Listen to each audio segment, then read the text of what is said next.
Prvi polčas smo začeli dobro, pa smo malo popustili, mogoče zaradi malo slabšega kakovosti nasprotnika, ker smo mislili, da bo bolj lahko.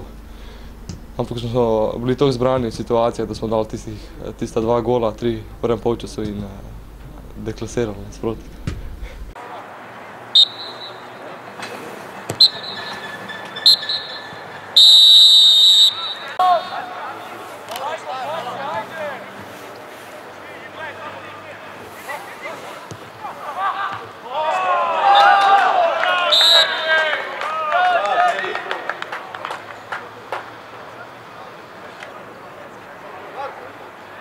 Ja, drug polčas je bil dosti boljši kot prvi.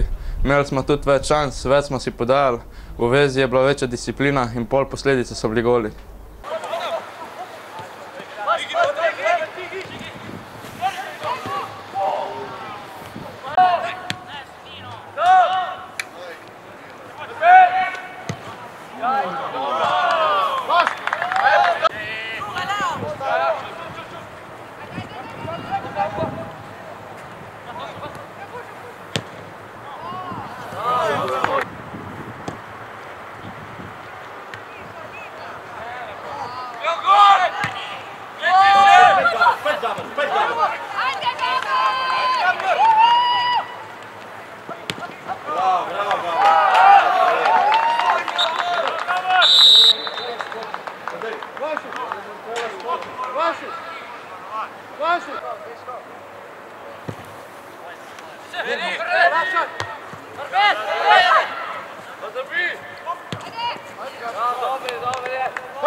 Z jesenskim delom sezone sem zelo zadovoljen. V začetku smo imeli malo težave.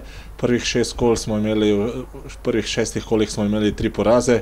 Mislim, da je pa po tisti tekmi proti Triglavu je pa steklo tako, kot smo hoteli. Na koncu sem zadovoljen, v 12 tekmah smo neporaženi. Dobesedno smo odigrali eno neodločeno in pa 11 zmag in na koncu zasluženo smo tudi na vrhu lestvice.